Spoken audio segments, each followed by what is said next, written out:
channel. This is your pal Earball. Coming at you today doing a quick, well, maybe not quick, I tend to ramble. Down the ramp.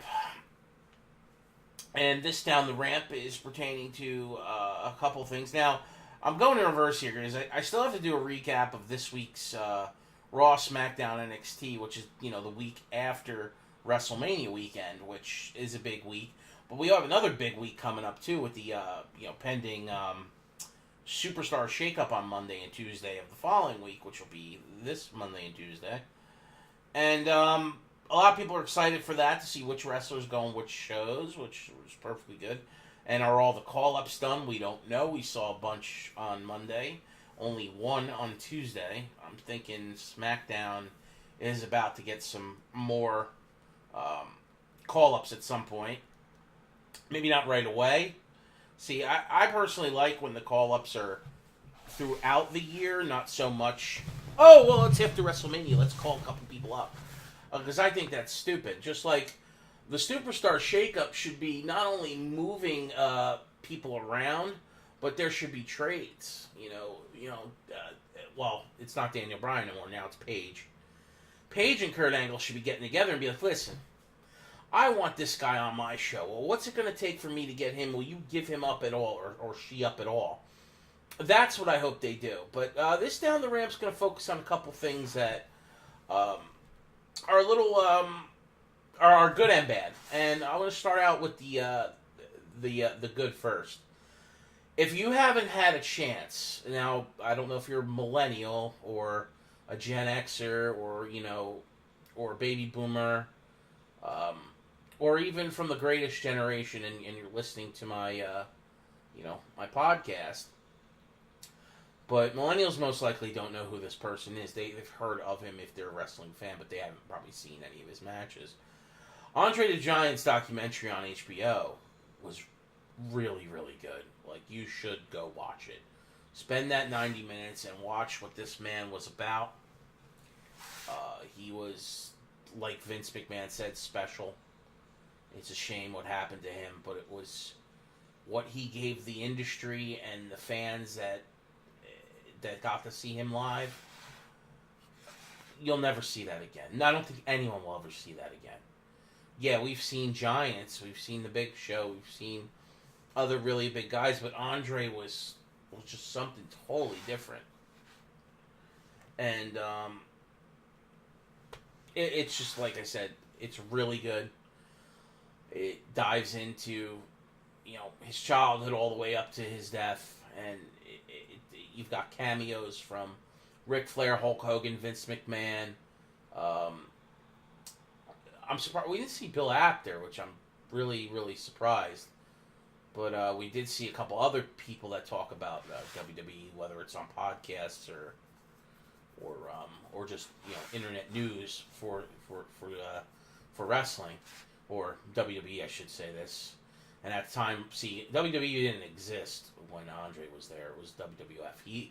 Andre only knew WWF and the WWF and the name of Capital something Incorporated, Capital Wrestling Incorporated or something like that, or Capital Wrestling Company, which is Vince Sr.'s original company name before he made it the Worldwide Wrestling Federation, and then, the World Wrestling Federation, and now we know it as World Wrestling Entertainment, because the World Wildlife Fund got to sue WWE for WWF. Okay, yeah, I understand the World Wildlife Fund's something that matters, but why does one company get to sue another company for abbreviated names when they're not even in the same field? People know who the WWF is, World Wildlife Fund. They also know WWF could also stand for World Wrestling Federation. What was the issue? As an adult or a young adult or a teenager, when that lawsuit happened, I think I was a young adult at the time, maybe just 20 years old when that lawsuit went through. I thought it was the biggest crock of shit, period. The WWF was not hurting the WWE, the World Wildlife Fund at all, just because they shared the same abbreviation. I think that's asinine. And the fact that a judge didn't throw it out is most likely because people hate Vince McMahon, because he comes off as a very cocky jerk, a pompous asshole. So, and that's fine. See, you don't get, in my opinion, I'm a poor bastard, but I understand what it takes to be rich. Not that I would ever become rich, but I understand people of that aspire to be better than oneself and become rich in the United States, from obscurity to where they were poor, impoverished, whatever, and eventually become rich millionaires into billionaires. The reason they can gain that success in this country is they're not afraid to be pompous jerk-offs and walk on people to get there. They're just not afraid to do it. They have that personality that is that. And I understand that part of the human psyche. Other people don't. They just think, oh, you're a scumbag. So, whatever. But go see or watch that documentary. It'll be worth your hour and a half, definitely, to see that and to appreciate what the man Andre the Giant was and what he did for professional wrestling. And you'll even get some insight on some of the matches and stuff that he did, especially the really big one that helped push Hulk Hogan through Hulkamania back in 1985 at WrestleMania 3. Just really cool. Go watch it. On another note, we got the they're promoting, WWE's promoting that they re-signed Brock Lesnar, but they haven't said the terms. I'm assuming it's short term, not long term, because he is supposedly going back to MMA, or he worked out a deal to where his part-timeness doesn't affect his MMA matches, which Dana White should just work with the WWE. Instead of trying to work against each other, they really should work with each other. They're in the athletics genre, but WWE is what MMA wants to be. But MMA is, I would say MMA is ahead of them because it's legit. It's not simulated combat. It's physical combat. There's no predetermination, where WWE is predetermined. But WWE has way bigger of a scale of pay-per-view events and the entertainment portion of sports entertainment.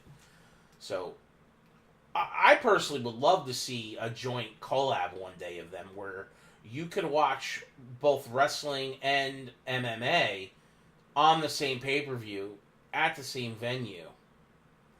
Like, maybe they do set up two arenas, or they set up a wrestling ring and an octagon inside a stadium and design it to where they have a center to where everyone comes out of the center.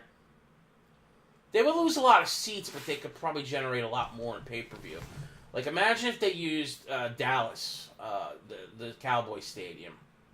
That fits 100,000 people. So if you lose the field because you can't put seats down there, not enough ringside seats, so you do, and they have a huge jumbotron, so you could see it too if you lose all the floor seats.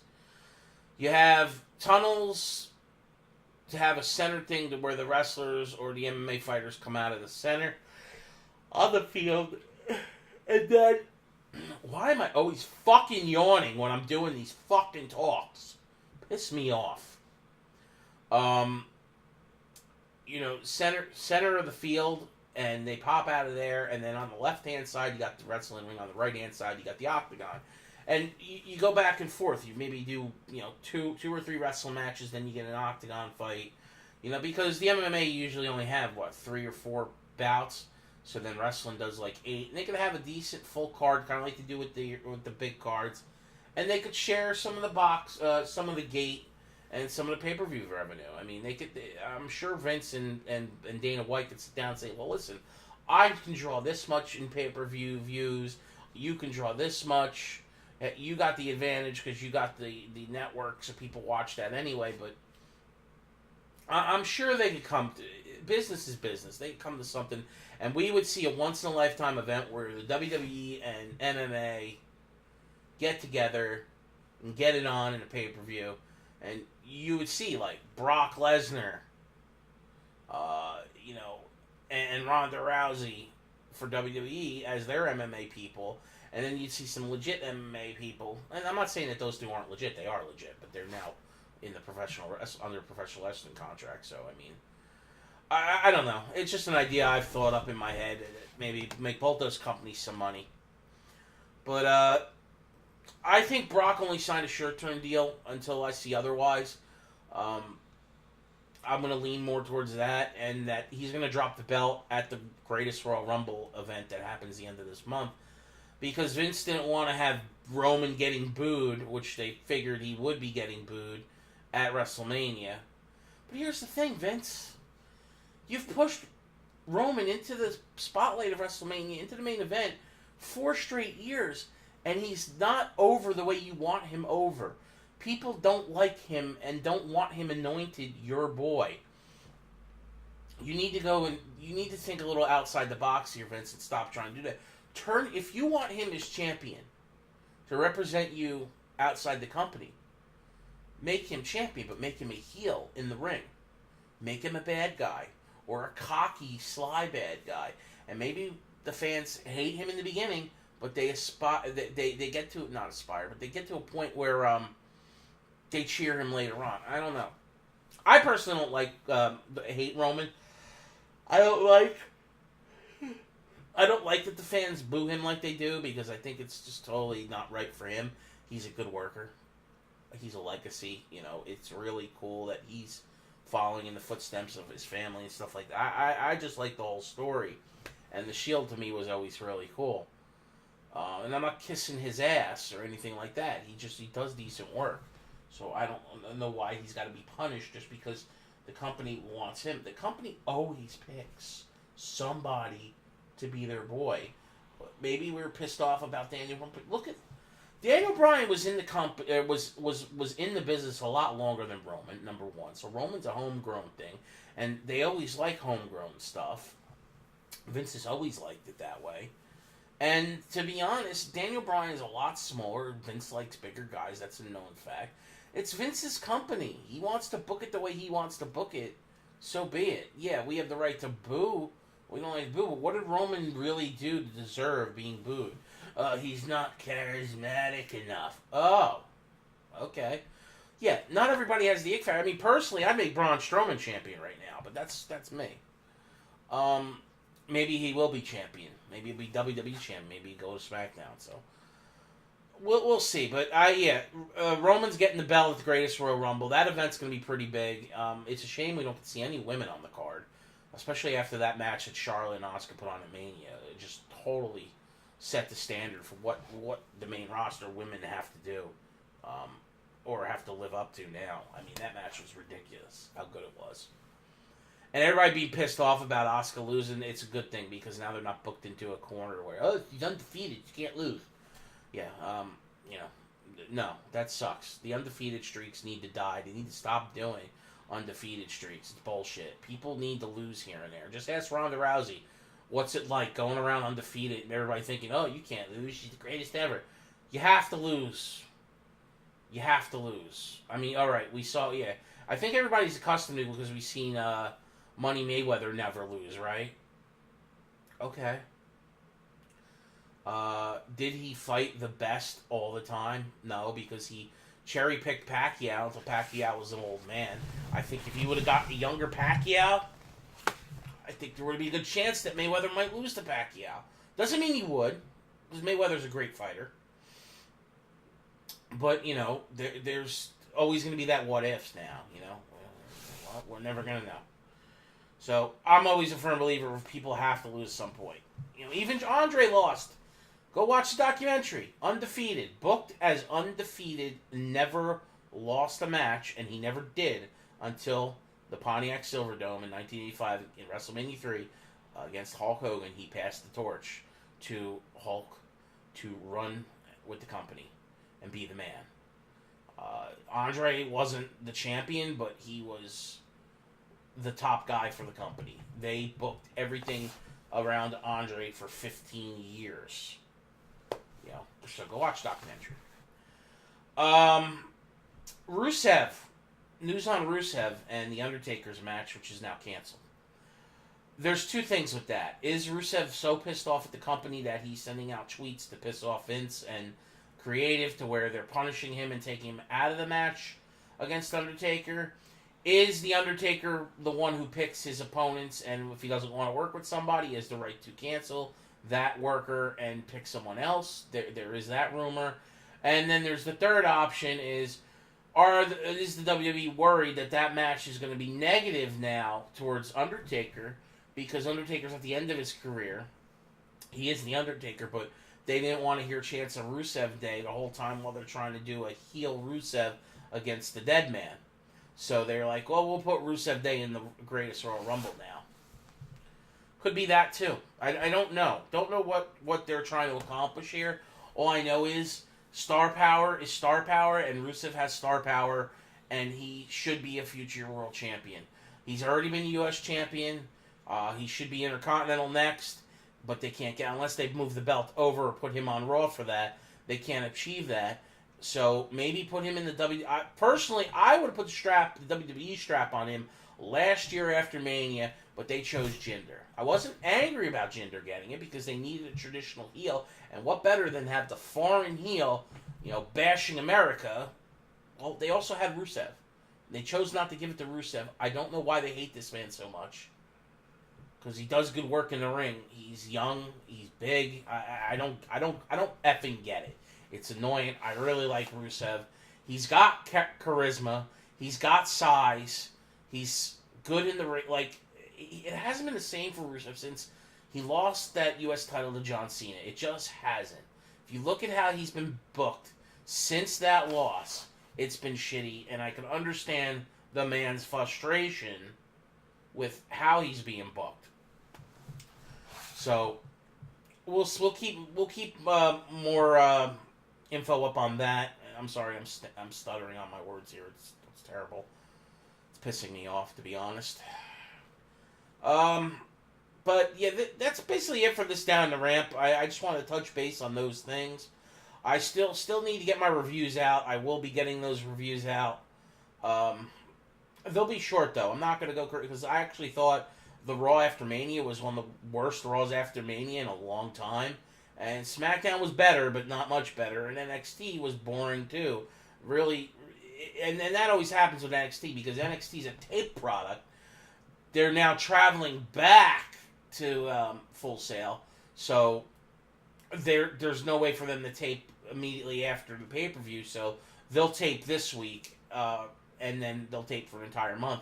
So this week's NXT was pre-recorded stuff that happened before Mania and during Mania that they used for this week's NXT. And like I said, I'll do the review. I'll post them up sometime this weekend. I'll definitely have it up by Sunday. And make sure you hit the like button, subscribe, hit the dislike button if you want. I really don't give a shit as long as I'm getting a reaction, right, guys and gals? And follow me on social media, on Twitter, at The Real Earball, at The Real Earball, and there's, underscores and stuff there. And if you have anybody that you can refer me to that listens to this stuff, please do. I would love to grow my channel and have more subs. That'd be great. I mean, even though I think YouTube fucking sucks cock. But that's it. So I'll be back with my reviews, and then tune in the next week for the reviews as well, because I will be definitely talking in depth about the Superstar shakeup. And I think I'm going to do on my review of this past week ideas of who I think should move to which brand. So, this is your pal Earball. Peace!